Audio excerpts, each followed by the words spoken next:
Magandang araw mga idol at mga kababayan. Pag-ibig at kapayapaan ng Diyos ay sumatin pong kalagitnaan sa araw na ito.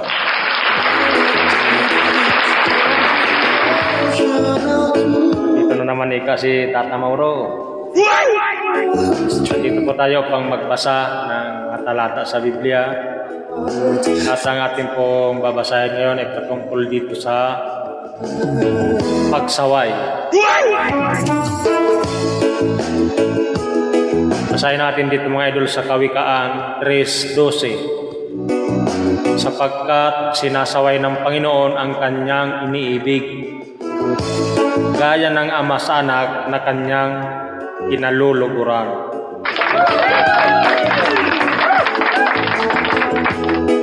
Kaya sabi doon sa Lucas 17:3, mag-ingat kayo sa inyong sarili. Kung magkasala ang iyong kapatid, sawayin mo siya. Sawayin mo siya. At kung siya ay magsisi, patawarin mo siya.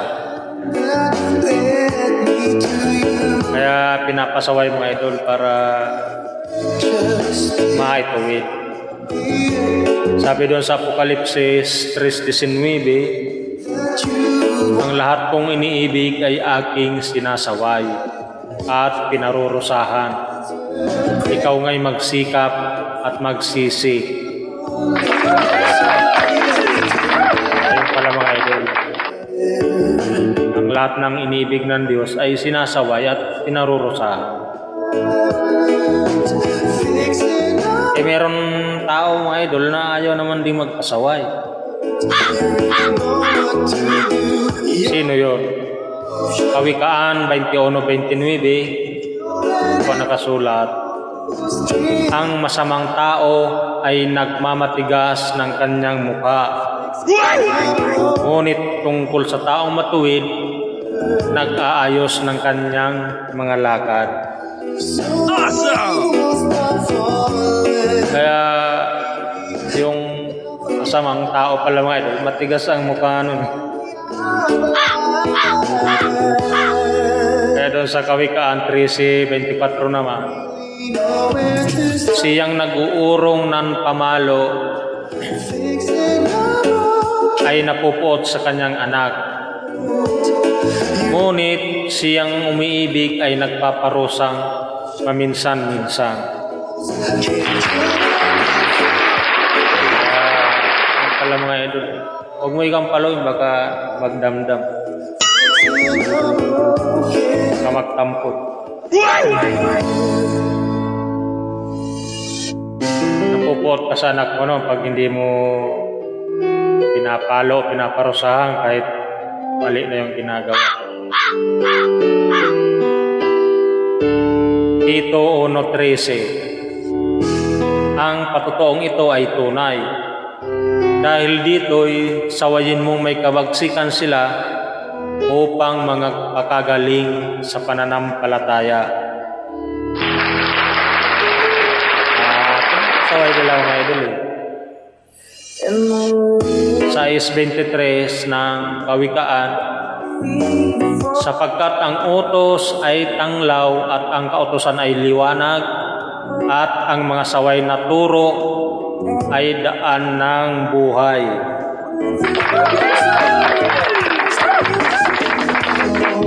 Is 17 sa Kawikaan pa rin mga idol, na sa daanan buhay siyang nakikinig ng saway, ngunit siyang nagpapabaya ng saway ay nagkakamali. Kaya pag ayaw mo magpasaway, malamang sa mali ka pupunta.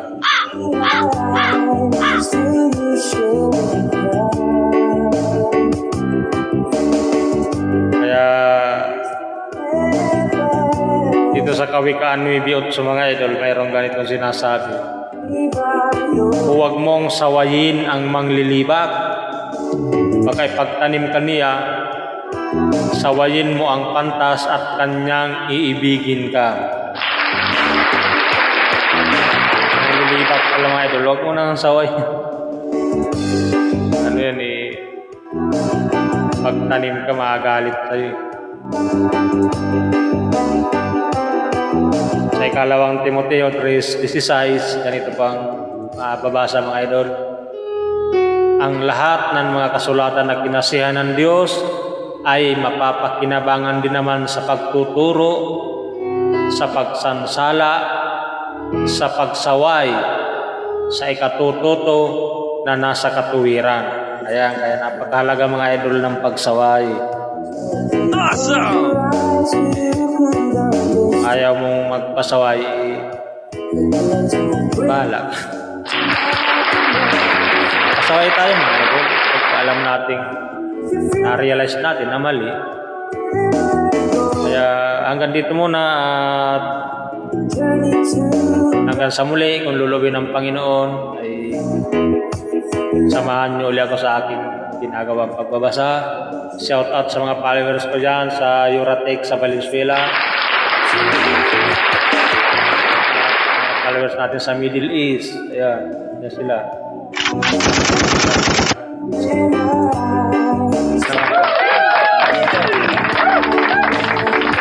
Nanatili pong sa Diyos ang lahat ng karangalan at kapurihan magpakailanman. Salamat sa Diyos.